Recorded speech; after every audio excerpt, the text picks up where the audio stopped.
최근 인간의 뇌에 대한 연구가 활발히 진행 중인데요. 이런 부분이 인재를 발굴하고 양성하는 데는 어떻게 쓰이는지 좀 알고 싶어서요. 강 PD님한테 좀 여쭤보겠습니다. 네, 뇌과학자는 아닙니다. 뇌과학자는 아니고요. 현업에서 많은 리더들을 양성하고 성장시키는 데 도움을 주는 이 사람이기 때문에 양뇌형 부분에 대해서 말씀을 좀 드려볼게요. 양뇌형이 뭐죠? 양뇌라고 하는 것은 네. 양쪽이에요. 뇌를 갖다가 이렇게 반으로 구분을 한번 해보면 좌측하고 우측하고 나눠져 있다는 거죠. 예. 좌뇌형, 우뇌형 이렇게 이야기를 한다 이겁니다. 좌뇌형, 좌반구는 주로 뭐를 담당하냐면 한마디로 논리 이런 거예요. 논리, 언어, 수학, 비판적 사고 네. 뭐 이런 것들을 좌뇌가 주로 담당을 하고요. 외우는 것도 좌뇌. 그렇죠. 좌뇌입니다. 과거에는 좌뇌를 잘 쓰는 사람들이 각광받았죠. 그렇죠. 그러니까 예. 잘 외우는 거예요. 뭐, 외우고 따지고 막 문제 뭐. 풀고 논리적으로 맞아요. 뭔가를 예. 접근하고 이제 이러는 것이 이제 좌뇌형 인재라고 하죠. 네네네. 좌뇌형. 아, 그렇군요. 반대로 네. 예, 우뇌, 우반구는 주로 이제 뭐를 담당을 하냐면 창의, 직관,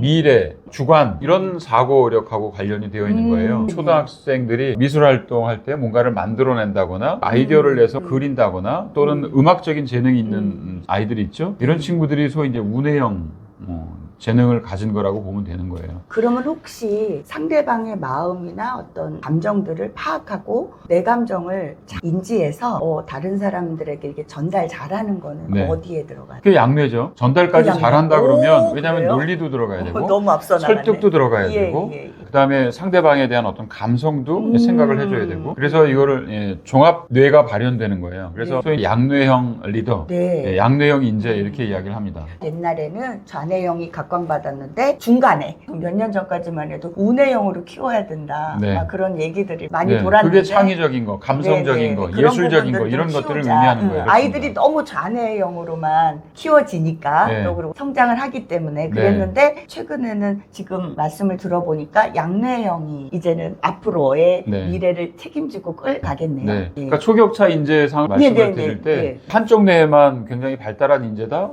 이거는 아니라는 거예요. 아, 중요한 부분. 뇌가 이 양뇌형 인재로 키우는데 우리 부모가 어떤 노력을 해야 될까 이게 예. 굉장히 중요하죠. 사실 학교에서 시키는 교육 잘 하면 됩니다. 네, 네. 그다음에 학원 보내죠. 음악이라든가 미술, 뭐 체육 활동 위해서 학원을 보내는데요. 그 교과 과정에 잘 따라서 열심히 학습하게 되면 네. 양쪽으로 다 발달하게 되는 거예요. 네, 또 한 가지는 소셜 인지력이에요. 사회적 네. 역량이라고 하죠. 행운을 부르고 복을 네, 부르는 네. 인재가 예, 뭐냐면 예. 상대방을 먼저 배려하고 자존감도 굉장히 높고 그 마음을 읽어주고 어떤 문제가 닥쳤을 때도 굉장히 부드럽고 창의적으로 뭔가 문제 해결을 할 수 있도록 이렇게 만들어내는 인재인 것이죠. 아, 지금 말씀하신 인재가 양뇌형 인재. 아, 그렇습니다. 네, 네, 양뇌형입니다. 네. 주로 좌뇌는 이론적이고 공식적이고 객관적이고 논리적이고 이런 걸 따진다 그러면 우뇌는 굉장히 창의적이고 예술적이고 소셜 지향적인 뭐 이런 것들 본인의 감정을 잘 표현하는 거예요. 그러면 우뇌가 굉장히 발달한 친구겠죠. 최근에 유치원에서요, 아이들에게 감정 표현하는 방법들을 많이 가르친다고 해요. 그걸 가르치게 된 계기를 보니까 아이들이 우리나라 언어는 노벨 문학상을 타기 어려울 만큼 표현 굉장히 다양하거든요. 그런데도 쓰는 말만 쓰는 거죠. 그리고 아이들이 이렇게 감정 표현하는 방법을 훈련하거나 배워본 적이 없기 때문에 아이들이 자기 감정을 표현하는데 굉장히 어려움을 겪고 있다. 네. 근데 이런 아이가 똑같은 어른이 되거든요. 그러다 보니까 어른이 되었을 때 다른 사람들의 감정을 정말로 공감해주고 같이 그 문제를 해결하고자 노력을 해야 될 때, 특히 조직에서 봤을 때는 상사의 마음은 알아야 되거든요. 상사뿐만이 아니라 예, 동료의 맞아요. 마음도 잘 알아야죠. 정말 알아야 후배들의 마음도 잘 되거든요. 예, 알아야죠. 같이 일을 하기 위해서는 마음과 생각, 느낌들을 알아야 되는데 그 부분을 이렇게 진행시키지 못하는 거죠. 이제 유치원 시기부터 그런 거를 이제 가르치기 시작을 했다고 네. 해요. 가정에서도 부모님들께서 부모님들의 감정을 솔직하게 아이들한테 어떤 그렇죠. 부정적으로 전달하라는 게 아니라 엄마가 이러이런 일을 해서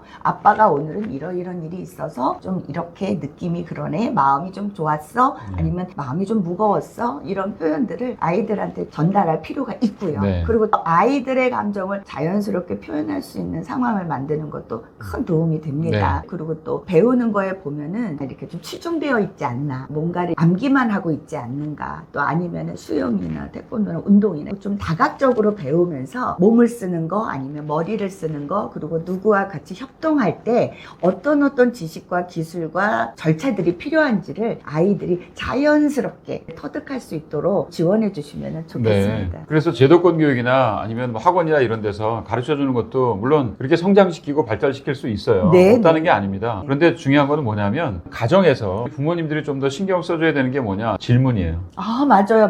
질문입니다. 그럼 질문이 나올 거 아니겠어요? 저한테 네. 아니면 우리 또 연코치님한테 그래 알겠고 양내용 인재를 키우려고 그러면 학부모가 그러면 가장 먼저 신경 써야 되는 게 뭐야? 질문이 나올 텐데 제가 볼 때는 질문입니다. 역시 질문입니다. 그래서 우리 전 시간에 말씀 나눴던 것처럼 뭐냐면 애가 어떤 것들에 관심을 보이거나 이렇게 하게 되면 네. 잘 관찰을 해서 도대체 뭐가 관심이 있는 건지 지금 네가 뭘 쳐다보고 있어? 아니면 느낌이 어때? 아니면 어떤 맞아요, 기쁜 감정을 맞아요, 느껴? 맞아요, 아니면 맞아요. 뭐해? 라고 하는 것들을 그런 거 지속적으로 박PD님이 제일 잘해. 네, 지속적으로 상호작용을 하는 네, 거예요. 맞아요. 첫 제일 출발점은 잘해요. 관찰과 관심과 그다음에 네. 질문, 그다음에 감정들이 나왔을 네. 때 그 감정에 대한 부모님들이 갖고 있는 그 리액션인 것 같아요. 또 하나의 표현이야. 이런 것들은 듣기가 참 좋아. 이런 게 착한 일을 했어. 이렇게 해요.